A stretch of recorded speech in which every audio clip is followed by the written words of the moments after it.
there's just something really special and unique. And if you are a father, I think thing that I would ask of fathers is to open your heart to your daughters, because I think that's what daughters bring out in fathers, in my opinion. It's like, they bring the human side out of fathers. And I just want to say, like, do your best to not close that off and seek the help that you need to keep that heart open. Because I completely understand the journey of what it's like to be, I'm not a veteran myself, but to see what men go through in the military, and especially if they're fathers, it's like your heart's so much bigger than what the military has kind of suppressed. Dory 1, this is Fire Team Delta. Dad's coming home. Welcome to the Military Veteran Dad Podcast, where it is our mission to bring every dad home. I am your host, Ben Cloy. I'm a United States Marine veteran, husband, and a father. We will bring authentic conversations to inspire action in your life so we can close the gap between the dad you are today and the dad you want to be tomorrow. This is the Military Veteran Dad Podcast. Welcome back to episode 73 of Military Veteran Dad. Dads, today's episode is going to be amazing. But before we get started with today's episode, I just want to go out there and honor quickly our moms, because yesterday was Mother's Day. And it's one of those holidays where we pause, we slow down, even a little bit different in COVID-19 era, where it's just a focus on the family. There isn't a lot of get-togethers going on like normal. I know for my family, we would normally be doing a get-together. But I just want to honor you, because without you, none of our family life would be possible. And it's you that helps bring us back home. It's you that helps build that bridge. And if you're listening to this, I want to say I thank you. And dads, make sure you thank and appreciate your wife, not just on Mother's Day, but every day, because they do deserve that appreciation. I also want to point out that there are two places that you might not be aware that you can listen to the podcast. The first one is on Alexa. You can actually say, "Hey, Alexa, play the Military Veteran Dad podcast." The second place is on YouTube. Every one of our episodes, going back to episode 1, is on our YouTube channel. So go ahead and check out those links in the show notes. The link is there. Every one of them is there. It's not the video, but it is the audio form. So if YouTube is facilitated in whatever environment is better for you, go ahead, check them out, because whatever your method is, I want to make sure you're getting this value in this podcast, because the value is here, and today's episode is just as good. One more before we dive into this episode. Last week was a big week for me. Last week, I launched something that transformed my life, and now I hope it can transform your life. And so if you've been following the podcast, you know that friendships was at the core of what I was missing in my life when I turned 30. And friendships and feeling connected and feeling that I wasn't alone and having other people reflect back the value in my life that I wasn't able to see, that radically changed my life and radically brought me closer to the dad that I am today, and the dad that I strive to every day by growing through this podcast, showing up in my kid's life, failing consistently every day, and falling down, but getting back up. Friendships is one of those things that continues to do that for me. And so with that, I wanted to bring you a free resource. So go check out freedadcourse.com after you check out this episode. There is a 5-lesson audio course on how to create more friends, using my life as the example, taking the things that I've learned, the reasons why friendships can change your life, and how to really do them, and even why it might not work for you. How do you overcome the fear that may be inside your head that currently prevents you? Maybe you are just like me when I turned 30, and you have a lot of good reasons in your head and excuses for why you can't move your life forward and create more friends. We even tackle that. Each episode is about 10 minutes, so it's not too long. So if you've got a good 50 minutes in your life, and it's in I spent a lot of time making sure that I had the right platform. It's got its own app. It delivers it right to your phone, Android and iPhone. So go ahead, check out freedadcourse.com. Let's get started with this week's episode. So one thing that we have never done on the podcast is we've never had a gold star family member. Now, we've had ones of the wife, but we've never had ones of the kids. It was something I set out as a goal way back in the beginning of this podcast. And if you've ever listened to the introduction, it's clearly there that I wanted to do this. So it's taken a while to get it done, but I am so glad I was patient, waiting for the right story, because today's guest, Jen, just opens it up. She brings in so much love and so much appreciation for what it means to be a dad, for what it means on the other side when we don't show up in our kids' life, or when we disconnect, or in the case where we don't get to come home to our family. Maybe something happens in our life and we no longer get to be there. This story will inspire you to be a better dad now while you have the chance, because you never know when your life will be cut short. And she outlines a path of how she had to grow through what happened to her, not knowing what happened to her dad, the mysterious circumstances of how it happened, and just learning how to identify and grow up into the world and find herself. And she's now over 30, but she had a long journey of finding herself. And this episode is so beautiful because she talks about it, she opens it up, and she just has one of those stories that you can't help but want to listen to more of. And she's got a podcast herself, Holding Down the Fort. There's a link down in the show notes as well for that. All of her socials are down there if you want to follow up on her on Instagram. She said was the best place to catch up with her. This episode is going to crack you wide open. And I loved the advice she gives of open your heart, because I'm a heart-centered dad myself. I'm a heart-centered person. And the idea that we close off our heart when we feel threatened or when we feel uncomfortable is one of those things that our kids can feel instantly. But we need to remain open. We need to keep our hearts open. And our daughters are a perfect vehicle to help us understand how we need to feel love, and just how do we love being a dad and be open to receive the love that is our kids. So without further ado, let's get started with this week's episode with Jen Amos. Welcome to the show, Jen. Hey, Ben. Thanks for having me. I am super excited because we've never told the military dad story from your story. So without me giving it away, go ahead and tell us a little bit about your background, your story, and a little bit what we can talk about today.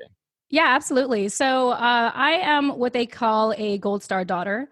And what that means for people that are hearing that for the first time, it means that you lost a family member while on active duty. And for me, that was my father. So I just want to give a shout out to Alfonso Abdal Amos. I had lost him when I was only 10 years old. So this was over 20 years ago, back in 1998. And we were last stationed in Yokosuka, Japan, naval base at that time. And it's been quite a ride. Fast forward to 20 years, I never really saw significance to my story. In fact, I didn't even know that I was a Gold Star daughter until a couple of years ago. I didn't know that was a label until I had met my husband, and he's a veteran. And I got to learn. I decided to get involved in the military community again after long thought, and really explore my story as a Gold Star daughter. So I'm really happy to be on here, and I appreciate you having me, Ben. What was the situation around your dad passing? It wasn't suicide. It was more related to duty? You know, it's actually quite interesting. What his death certificate says unknown. He supposedly had drowned. And so even to this day, we don't know what has happened to him. He has a marker in Fort Rosecrans Cemetery in San Diego, California. And what we're told is that it was in mid-October of 1998. His best friend, who I actually met for the first time in 20 years, earlier this year on New Year's Day, said he was the last to see him. And he happened to be on the upper deck. And we were told that there was a typhoon that night, supposedly, and he had gone missing the next day. And so his last ship was the USS Kitty Hawk. And for 3 days, they sent a search crew to find him. And they weren't able to find him, and they eventually just said that his death is unknown. And at that time, like I said, my family and I were in Yokosuka, Japan, and because he wasn't our sponsor anymore, we had no choice but to leave Japan and live out our civilian lives after that. Mm-hmm. You really get thrusted back to normal in a bad way. So you actually, there's a grave marker, but to this day, there's still not an actual body attached to the grave. No, in Fort Rosecrans Cemetery, he is in the section where other bodies have also gone missing. So they're all just markers. So he's in that section. So yeah. Well, that's just it's a very powerful story, and I can immediately imagine, like, at 10 years old, you have enough awareness to understand some normalcy of what you identify with your life.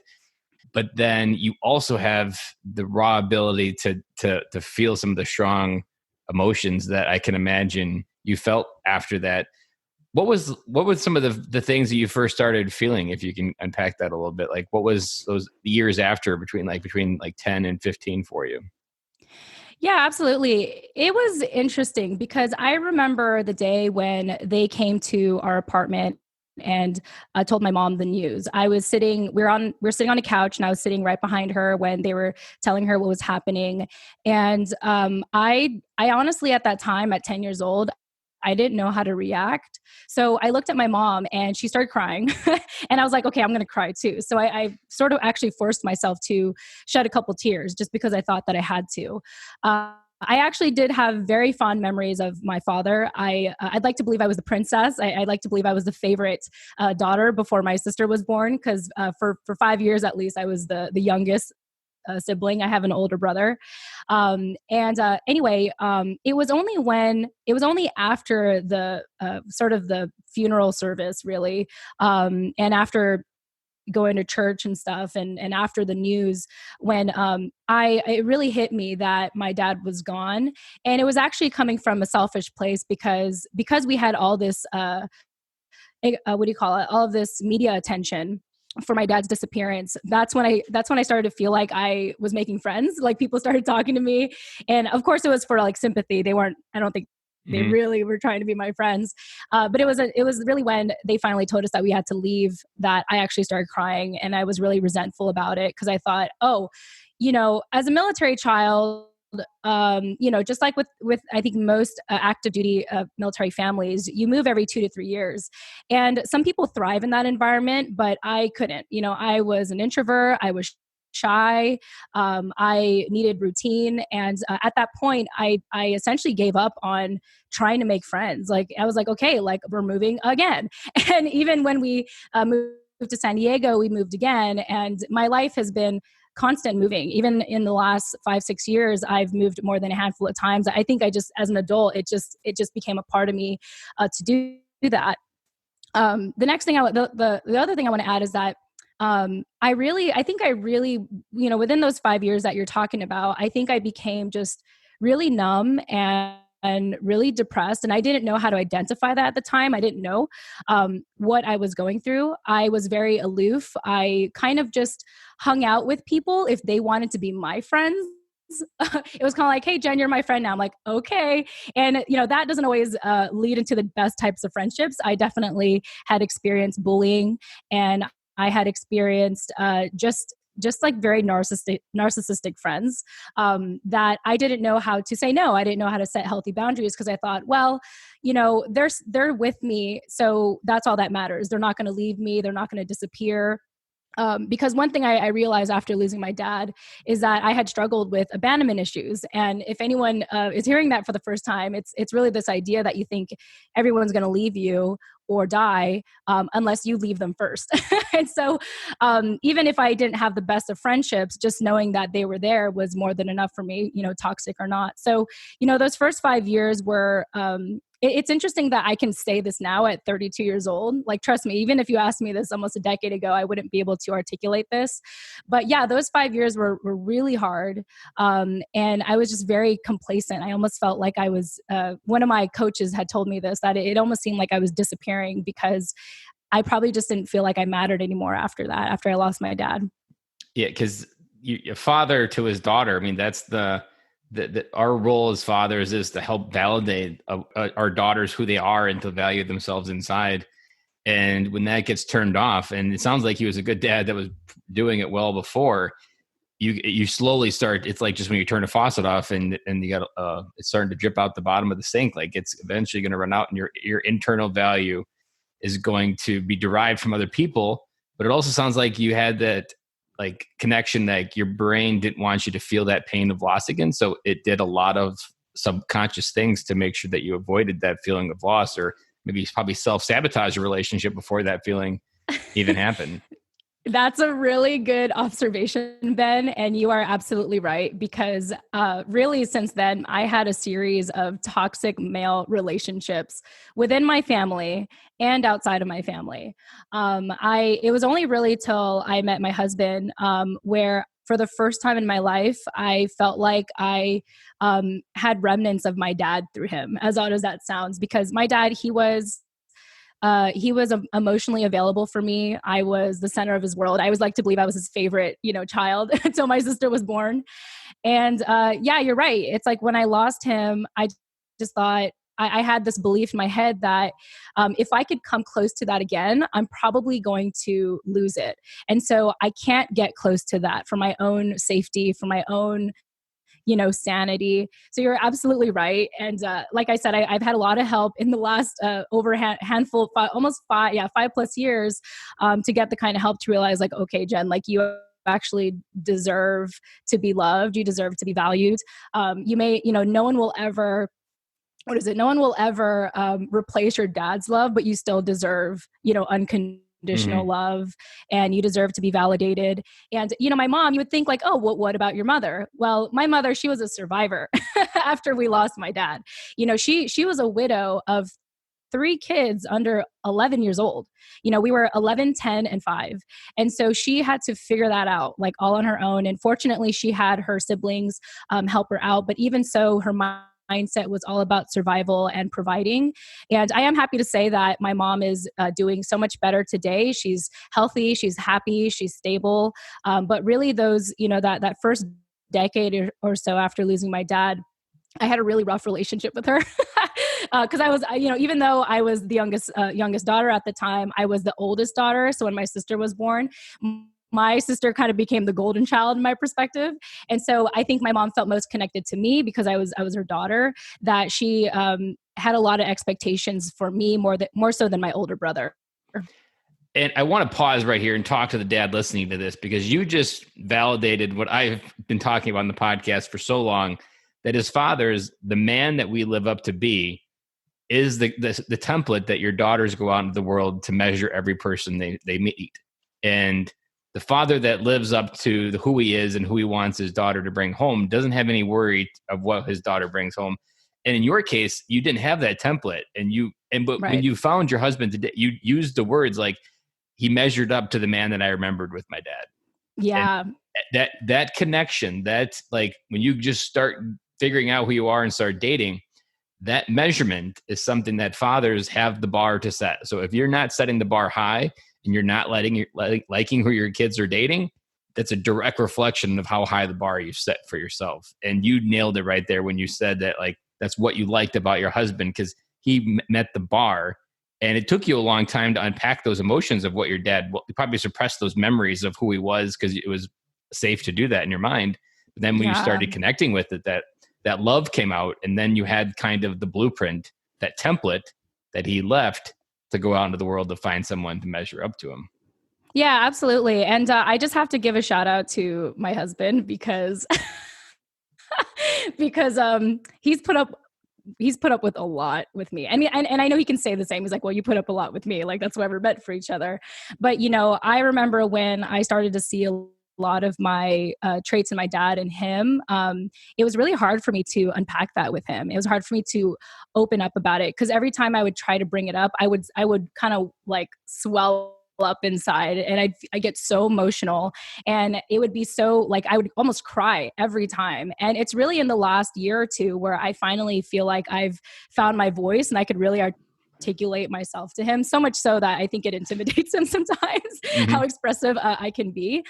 But I really have to give it to him for, his patience and his unconditional love, for me. And I just want to add on to what you said, Ben, with the whole template. I think it's interesting how you say that. I think that there's a very special relationship between daughters and fathers. It's just, I mean, I can't speak on behalf of my brother's relationship with my dad, but just feeling, I just remember that he was just always there for me, even though he was gone months at a time, because he was a machinist mate first class, and so he'd get deployed, I think 6 months at a time from what I recall. But when he was back, like, he was there, he was present. He would always hold me. I remember when I started to know what money was, every time I asked him for money, he'd give me like a $20 bill. I think he would have spoiled me growing up, and I think if he was here today, he probably would be very strict on the men that I date. I think it would have been really difficult for him to see me with other men. But yeah, there's just something really special and unique. And if you are a father, I think the thing that I would ask of fathers is to open your heart to your daughters, because it's I mean, I think that's what daughters bring out in fathers, in my opinion. It's like, they bring the human side out of fathers. And I just want to say like, do your best to not close that off and seek the help that you need to keep that heart open. Cause I completely understand, the journey of what it's like to be, I mean, I'm not a veteran myself, but to see what men go through in the military, and especially if they're fathers, it's like your heart's so much bigger than what the military has kind of suppressed from you, or what it's issued you allowed to be able to feel. That's usually what I describe it, like the military. And it's weird, the military never tells you how to process your feelings, but it's all the unspoken innuendo that says this is the exact amount that you should apply, and if you apply any more emotions to anything you do, you're wrong. But no one speaks that. Like, I've almost said, like, I wish the DOD would come out and create an order on emotions, and like, this is what you can and can't feel. And there is nothing you can't feel, but that's like just blatantly saying, like, none of us have said at any point in our history, you can't feel what you need to feel and you need to be macho. But the unspoken BS of the military is what always gets us into trouble. I saw a great meme that nailed this point, that for sons, a father is their first hero. And for daughters, it's their first love. And when you connect that feeling, like, there's I repeat it far too often, but it's worth repeating because it's a very good statistic, that like just hugging your daughter from beginning to as she grows up reduces the chance by like 60% that she has sex by the age of 12. Because that feeling and connection of love from you grounds her in a way that she doesn't need to seek it from others. Yeah. Speaks it when she's ready. And I thought I'd share, like, even in full disclosure to that, I was a virgin until I was 21, because there was something instinctively inside of me said, like, no, I got to save myself. Because your father I helped have a high feel respect that. for myself. Yeah. Yeah. No, it's true. It's very true. That, and I guess Catholicism was my background. I mean, I'm not Catholic anymore, but I think just part of that, like, shame of like, save yourself. Mm-hmm. But definitely just knowing that, like, I knew for some reason it was built in my head that I was going to save myself for someone that was worth waiting for. And like, no guy could do it. And unfortunately, I do want to share this as well. The person that I did lose it to, it wasn't the one. Unfortunately, like, it actually turned out the reason why I wanted to be with him is because I just had this feeling that he wasn't going to go anywhere. And then when I did lose it to him, I had convinced myself, like, okay, well, I lost it to him, he might as well be the one. And 7 years later, we ended up breaking up because I realized I had to let go of that idea that he was the one, just because I lost my virginity to him. But either way, I do think that I have to give credit to my father, that I waited so long. Mm-hmm. And even as I raise my daughters, I have two daughters, 8 and 3. Like, the one way that I always sum up my greatest fear is when she reaches 18, that world will be validated, or a girl will seek validation by how many Instagram followers and what Instagram says about them. So like, I think it is my primary mission just to like make sure that she derives her own self-value from herself. Like, a common example is like, her brother will say something stupid to her, and I'm like, well, do you believe it to be true, whatever he just said? And she's like, no. And I'm like, well, your opinion about yourself is the one that matters the most. So what other people say isn't that important. And so like, it's very small, like, example, but that little point, like, that's what I'll hopefully be able to keep doing as she grows up. Like, your opinion of yourself is the one that you hold the closest. And there's so much, I think, external validation for women to get caught up in. And this is why I think fathers can play such a great role, because we can help breathe that validation into them, reminding that they're beautiful, reminding them they're beautiful just the way they are. Like, they don't have to conform to whatever society is telling them to conform to. And without that, it's like a wobble. It just starts wobbling around and it loses its anchor. And that's what fathers can do. It can be that anchor point for someone to grow up.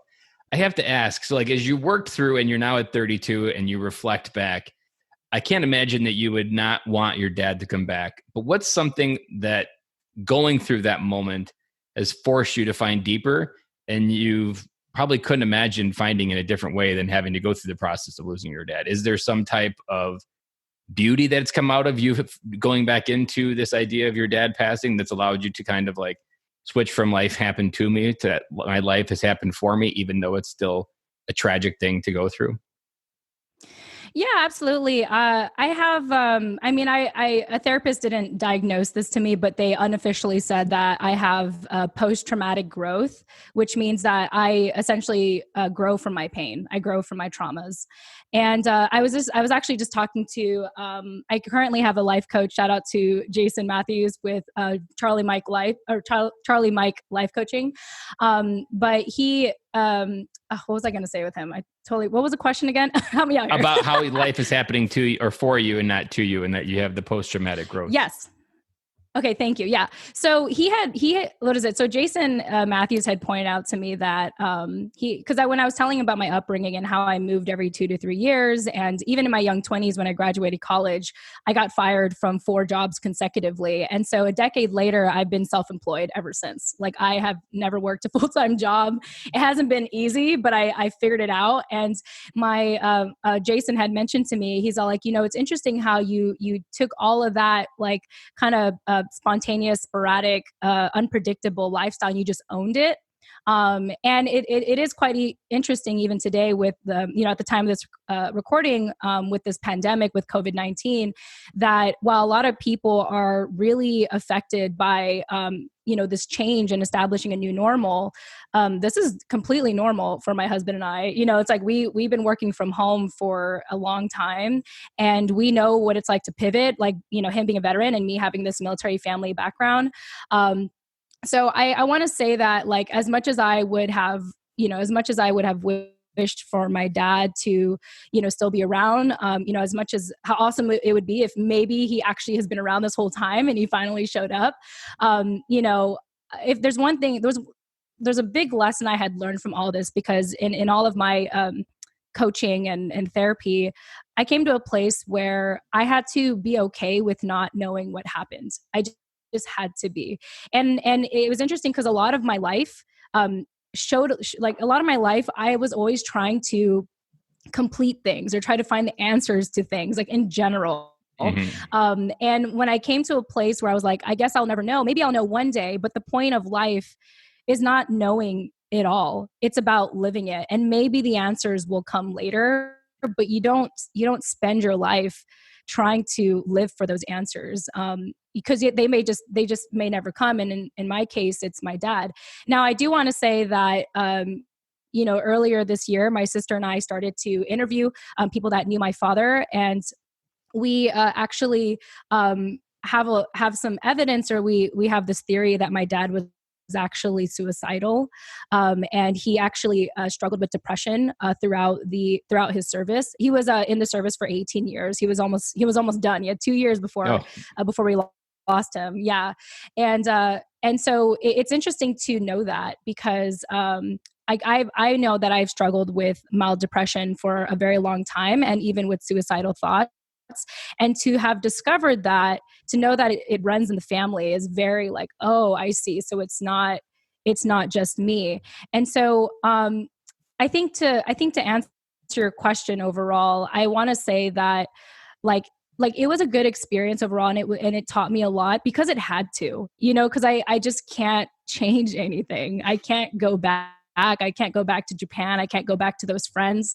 I can't go back to the life that I had lived.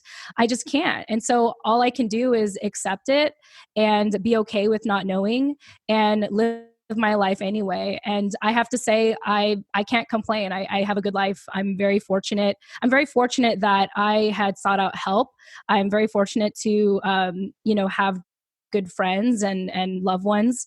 But it took a lot of work to get here too. Like it's not like it happened overnight. Like like I said, I've had toxic relationships left and right. And it was only really in my mid-20s when I started to realize like how impactful losing my dad was. I was like, oh my gosh, like I lost him almost 20 years ago. How is this affecting me? And when I learned, I was like, oh, that's where my abandonment issues come from. That's where my depression comes from. Mm-hmm. And the reason why I kind of talk about this in a sing-song voice almost is because I'm just so grateful to be in a place where I have sought out a lot of healing and continue to do so.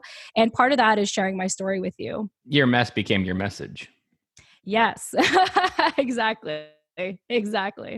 there's 2 points that I want to point out there. So there's one that, like, in a world where if your dad did take his own life, so I've interviewed spouses of husbands that did take their own life. And there was this idea and lesson that I repeat anytime suicide comes up, that like, you are a great example that for a dad, the one thought that they believe that this is the right way out is that they're a burden and this burden is painful. And the way to end that burden and pain is to take my own life and remove myself and cut the cancer out, kind of.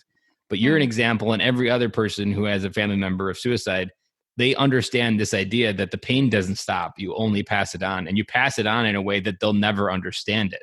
Like, you understand your own pain, but when you take your own life, you just pass it on in a way. Like, if your dad did concludely, and you knew that, like, the question usually is like, why wasn't I worthy for my dad to stay around? Like, that's usually what then kids get stuck on. Like, why didn't my dad find value enough in me to be my father? Why did he choose to take his own life? Like, in those cases, like, that's painful and you have to grow through it. And the reason why I asked if there, what you were growing through, because even for myself, like, I haven't lost anybody, but I've had different situations that put my life under pressure.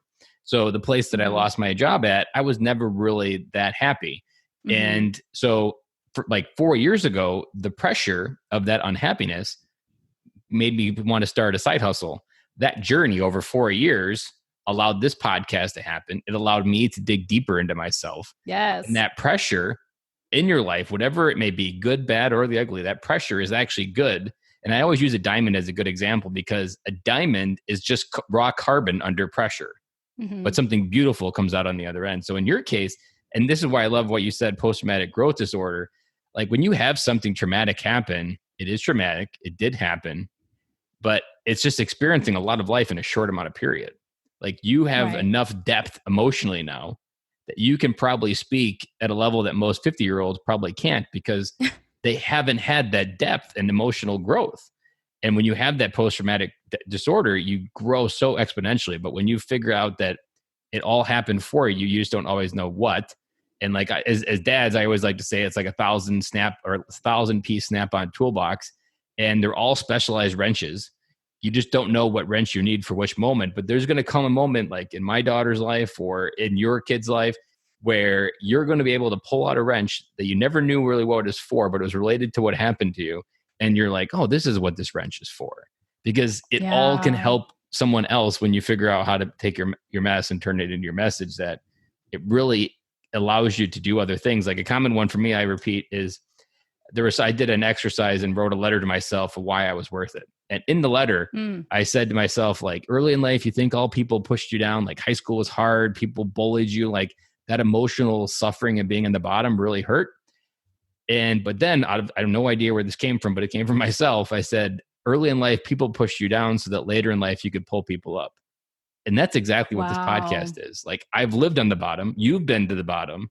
And now, for your words, your wisdom, your emotional connection to how you connect with people is that much stronger because you've been to the bottom. You know what that feeling is like. You can see it on their face. I'm sure you probably have already got an intuition when you can feel pain inside someone when they're not honoring it. You can be that lighthouse because you've been at that point. And I think that's the beauty of when you can't change anything that in life happens, but when you figure out how to move someone else's mountain based on your life and how it's happened, that's when you start to switch from life didn't happen to me, life happened for me. Yeah, absolutely. And I want to applaud you, Ben, because it's not very often I come across very emotionally aware men. Maybe it's just the people I've run into or attracted into my life, but I do want to applaud you. And that's part of why I was excited to be on your show. Because when I was listening to a couple of your podcasts, I can tell how much you care, how much you care as a father, and more importantly, how much you care about your own brothers in becoming and being a father and humanizing themselves again, especially after the service. So I got kudos to you, sir. I appreciate it. And the worst part, it actually is just not a veteran in the military. Like, I've told people that I'm a Marine, or people know that I'm a Marine initially. And then I mentioned that, like, yeah, I cry at happy endings. And they're like, Marines don't cry. And I'm like, well, I hate to burst your bubble, but I've cried regularly. I sat in Okinawa, where I was stationed for most of my time, in the barracks with the door closed at the time because it didn't feel safe, watching the bus move on Extreme Makeover, always bawling my eyes out when the bus moved. Like, that was a consistent, like, my tears, my eyes were watering, but the door was always closed. But like, I've always been a person that was a crier. And even now I don't really handshake much. I go for the hugs. I'm not sure what I'm going to do after COVID because hugs probably ain't going to be allowed. But right. the Marine gloves. that cries that gives hugs, like that's an oxymoron in and itself. So I appreciate that feedback because it's not. I break a lot of stereotypes when I start talking because people are like, this guy can't be a Marine. That's not the Marine that's on the poster board of commercials that they advertise. Yeah. And, I completely understand why it's important to be very macho and hyper masculine in the military, because that's proven to win our wars for the most part. And I was even talking to a friend who is also a fellow veteran. And he was saying he's like, yeah, these people in the military now are like too sensitive. It's like, what if we actually have a war again? Like, how are we going to get our shit together? If you don't mind me saying that. And it's like, hey, I just want to say that I'm fortunate to be in a space and in an environment where being emotional is a strength and not a weakness. And yeah, my heart goes out to every man who struggles with just being honest about their feelings. I know with my husband too, it's not the easiest thing for him to do as well, talking about his feelings. And there's one more thing I do want to share. I was thinking about this as you're talking, but and kind of going back to post-traumatic growth, I had recently learned through my mom, which my mom, she's not a very emotional person. As I mentioned, she's just very task-oriented. She's always like, did you eat? Do you have food? Like, do you want to take food as you go? Whenever I visit her back in San Diego. Always making sure you're taken care of. Yeah, always my basic needs, always like, okay, are you fed? Are you secure? Like, okay, cool. That's all that matters. And I remember when so essentially what I do with my sister is I help coordinate like conference calls so she can like interview people that were in my dad's life. And we actually interviewed my mom. And we asked her, because when we started to realize, when my sister started to ask, like, did dad have any suicidal thoughts or any signs of suicide or depression? My mom actually said, oh, Jennifer. So Jennifer is my full name. She's like, oh, Jennifer, a year after you were born, and you're probably gonna have to mark this episode as explicit after this conversation, but he's like, a year after your dad was born, he slit his wrists. And so he actually attempted suicide when I was only 1 year old. And I never knew about this. I literally only found out about this year. And I just have to say that if it wasn't for, like I mentioned, all the help and all the, coaching and therapy that I had received, I would have told myself such an awful story about like, my dad didn't love me. My dad didn't care enough to stay alive for me.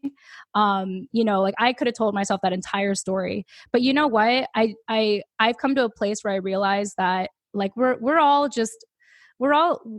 trying to figure out this life. And sometimes we accidentally hurt other people in the process.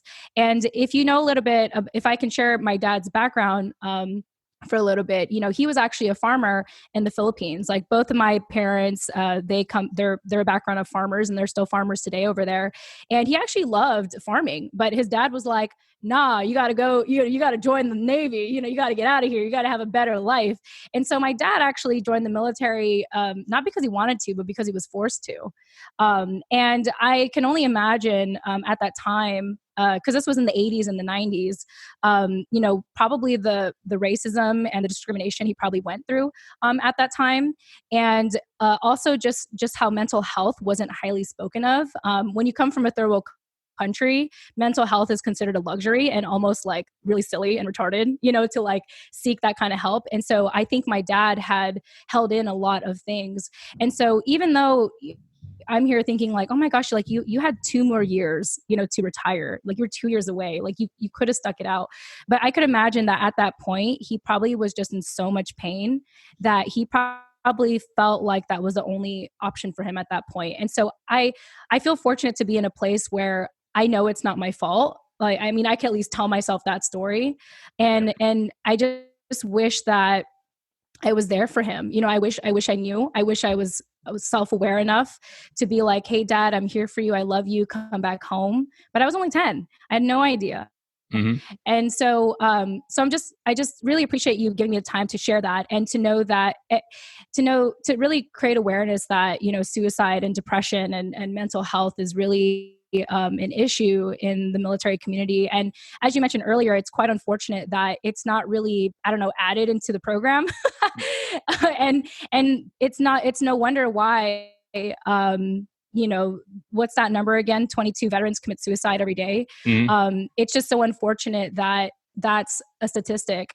And I just wish that there were more resources during active duty that's more available and more importantly normalized, so that we could prevent something like that. Because it's one thing to get killed in combat, but to choose to take your life, it's a whole other different story, a different issue.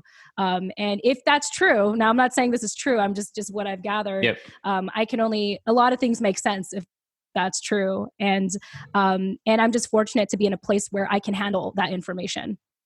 There's something that I talk about a lot in the podcast. It's kind of like the thesis, which is legacy of our family, or our family is our legacy. And there was an episode that I think you'd probably like with Ashley Buggy. She was back in last July. Her husband died in a scuba diving accident in Hawaii. Wow. And she was 6 months pregnant and she had 2 young kids under 4 years at home. And so you can imagine going through losing your husband, and she talks about it on the podcast. But her husband lived his life with a no bucket list mentality. Like the PCS to Hawaii, they actually got a sailboat. A bunch of guys went from San Diego to Hawaii on a sailboat. The family flew on an airplane, but he went on a sailboat because he lived life with no bucket list. Very even cool. After he died, she took it upon to kind of continue that legacy. And when I interviewed, she was in Poland, and they were touring Europe in the summer as a family with young kids. And she brought a friend with her, maybe 2 friends to help take care of the kids. But they were doing it just like his dad did. And it realized, like, if you're talking, he left a blueprint for his kids to always feel connected to him. And as you're interviewing your dad and finding out different things, you're going to figure out who your dad was, and you're going to find those pieces of how to connect with them in your life today. And that's how you're going to be able to take his memory and keep on going either through your life or his stories. And like, I have this idea, like, veterans are only forgotten when people stop talking about their name. And you're doing that research project, you're going to be able to dive into who he was and almost reignite that legacy of who he was, to make sure that when you start your family, you know that secret recipe that he had of who he was, those stories, that depth, and make sure that it doesn't stop, because that's the beauty of our family. In the military, we have such a rare ability to create such an amazing legacy because we live a life that very few people have even compared to. There's only 7% of the population is a veteran, and there's like less than 1% that's actually on active duty at any given time. So like, our ability to create amazing life is awesome. So as you dive into it, it's an awesome idea to dive into it and figure out who he was, because if you figure out who he was, then you can step into that in your own life, which some of that you didn't have the ability to do. Yeah, absolutely. And I have to give a shout out to my sister, Josephine, because as I had mentioned, even a couple of years ago, I just resigned from knowing anymore. I was like, okay, I'm not going to ever find the answers. I am 100% okay with that. And the fact that my sister wanted to learn, I told her, because since I already do podcasting, I was like, hey, well, I know the right questions to ask. and so it's just been such a gift to do it with her, because there was a time where I wanted my family and I to learn more about my dad, but it just didn't seem important to them, even with my older brother. And so I almost felt ashamed for wanting to know my dad's story. And I felt alone, and I thought no one would ever want to figure it out with me. Even my sister didn't seem to care so much. And so the fact that she has come out and said, yeah, I want to figure out what happened to dad. I want to know, why I am who I am today. And it's been very eye-opening. And I'm just nothing but grateful, because I signed off a long time ago and now I could really just, like, everything that's happening, from this moment forward is really a bonus. And I do have to say that it's really made my relationship with my sister a lot better, and my immediate family. And I actually had become estranged to a lot of my relatives because, as I mentioned earlier on this interview, I had experienced a lot of toxic relationships within my family. That's a conversation for another time. But because of my sister, I told her that I'm willing to go out of my way to speak to certain relatives for the sake of our dad's story. So shout out to my sister, Josephine. That's awesome. It's going to be, her. I can imagine it'll probably crescendo and climax right when you hold your daughter or son for the first time. Like when God, because you're like that, you'll probably lose even more so than because it's a magical moment. But like when you realize like what you're holding in your hands is a continuation of what your father and everything that's happened to you, and the ability to keep it going and knowing those stories. Like stories are so powerful. That's why I love podcasting. Yes. And it's not talked about enough. Yep. It's not just a marketing technique. Like stories can move a mountain for someone and like the crazy part about stories is like, you think that it's not a great story. You can easily devalue your own story. But man, when you put those words out there, like you realize that the world is waiting for you to tell your story first. And then by going first, you give someone else permission to go second. Right. And that's the power of podcasting. And this story here, if a Gold Star daughter listens to this episode and is at a different part of the journey, you're giving her hope, you're giving her connection, you're invalidating the crap thoughts that she's having in her head that I'm the only one that's ever gone through this in the history of the universe. And the moment you do that, that's when you can start to take those steps to step into your mess and to step into those feelings instead of running from something, but really running towards the beauty that is inside you, but you can't do it when you're running away from it. Yeah, for sure. I love how you said that. And I love how we're having this conversation about storytelling, because I literally just published an episode on my podcast show, Holding Down the Fort, where I was interviewed by someone else on their show about the importance of storytelling. And the biggest thing I want to tell people who feel like they're not ready yet, or they don't think they have a good enough story, is that storytelling is not selfish. It's actually selfless. It's a selfless act because, like you said, your story can help more people than you realize. And maybe even if it just helps one person, that'll cause a ripple effect for all the people in their lives that they touch. And so, yeah, I this is why I absolutely love the power of podcasting as well. Just to have, it's really kind of like the number one equalizer for everyone to share their stories. And yeah, I mean, if you haven't shared your story yet, do it. And if not, we hope, I mean, I'm saying this to your listeners as well, if you haven't shared your story yet, to listen to enough of Ben's episodes to be like, okay, I can do this. No one has died in the recording of these episodes.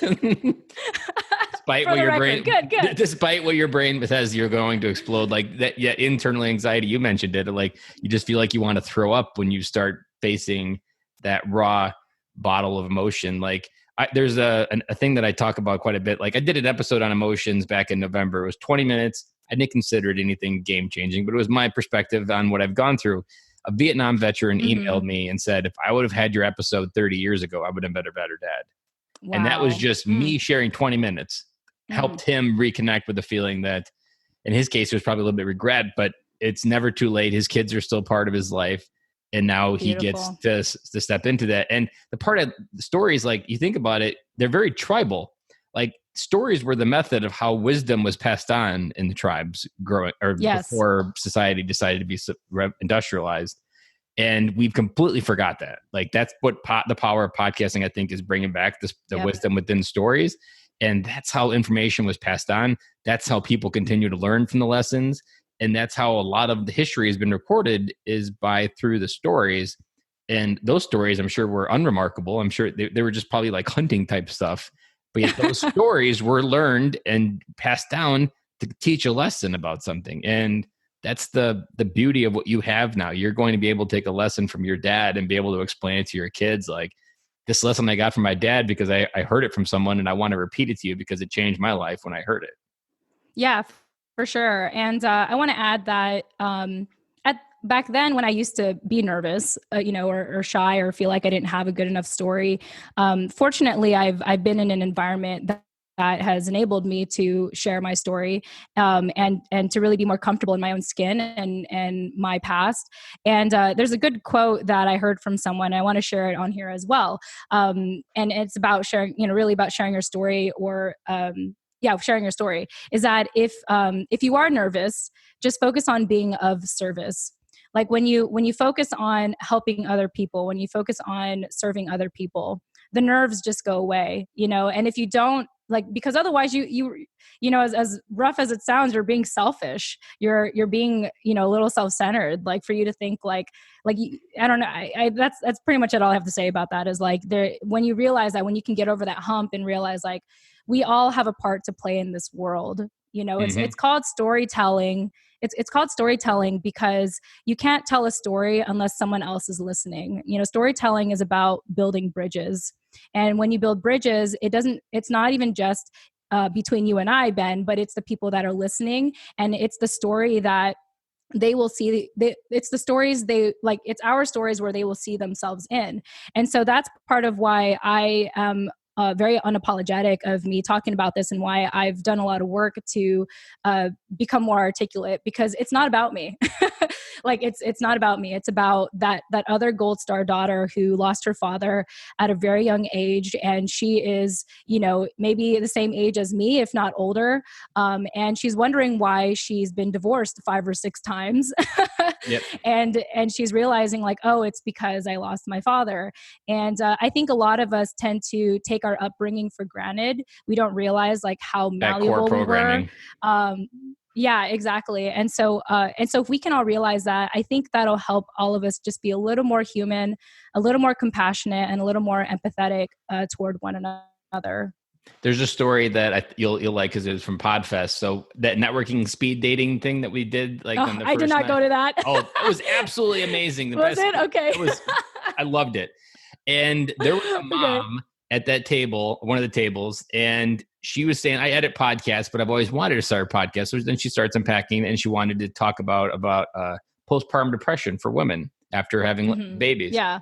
And I was like, oh, because it hit me like to my same. I told her, I was like, lady, someone died yesterday, or a husband lost his wife yesterday to suicide from postpartum depression. Your podcast could be that voice to make sure that someone has their mom. Yeah. And like 4 women at the table were crying because of the power that she was realizing that like I could have that effect on and save people's wives and have a child so call a mom. And the same thing in your case, this episode could prevent a daughter who's not in the same point and make her from not taking her life, but stepping into her own life.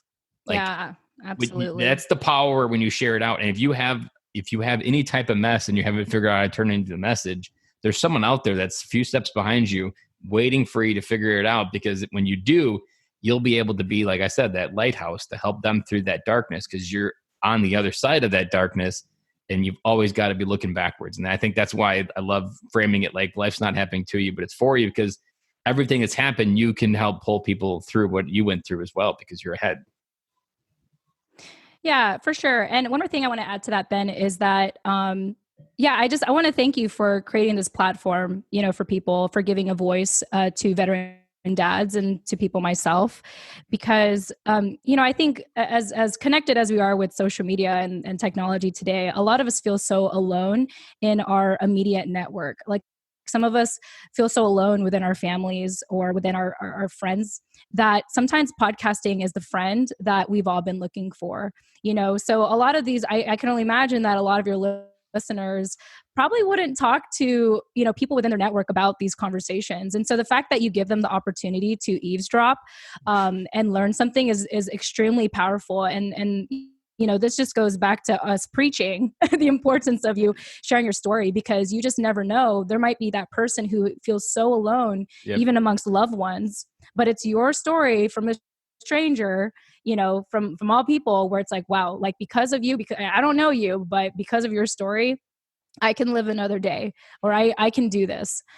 So yeah, thank you for what you do on this show. I love what you mentioned just there, and I appreciate that gratitude, because my story started with friendships. Like when I turned 30, I was really like, no one's going to be at the end of my life that cared that I lived. And so I wasn't worried about taking my own life. I was just worried that no one was going to care that I'm here.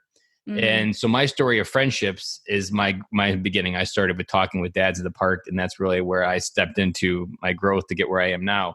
And I often say, like, I tell everybody in any podcast I go to, like, one product I offer free of charge is friendship. And I'm always showing up as a friend I wish I had my life when I turned 30. And friendships is that vehicle to help close that gap in where you feel today, but where you want to be tomorrow.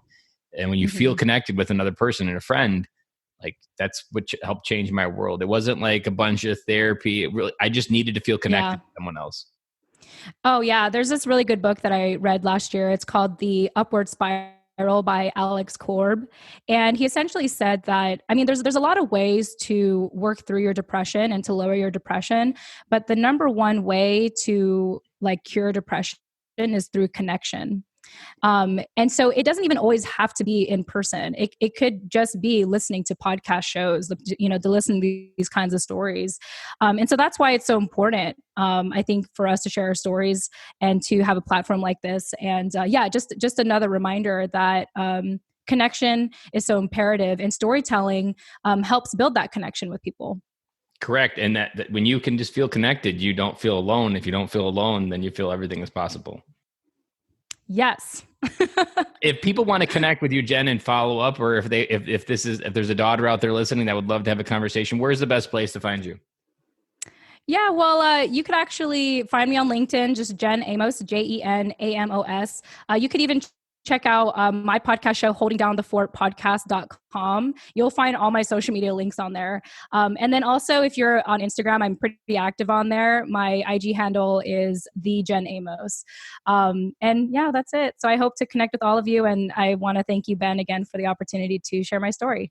This is amazing because like I said, we have never gone into this area in this particular way. I knew from the very beginning when I launched it, if you go to the introduction, I even said I wanted to interview people of Gold Star families. Yeah, I got excited when I heard that. You were the very first one because I knew there was value in valuing our own life as fathers. And you have that gift that you can talk about the pain, but then you can also talk about the impact of the gap of fatherhood, but then also what you miss when we're no longer there with you. So I truly appreciate you. And I'm glad we had this conversation, and I'm excited to get this out there because I'm positive we brought a few dads home today. Awesome. Thanks, Ben. That's a wrap. And thank you for listening to today's show, and I really hope you enjoyed it. The lifeblood of any new podcast are the reviews. If you haven't reviewed the podcast yet on iTunes, I would really appreciate it, and you will help us get the message out to even more military veteran dads. As John Maxwell says, if there is hope in the future, there is power in the present. Dads, it's time to come home.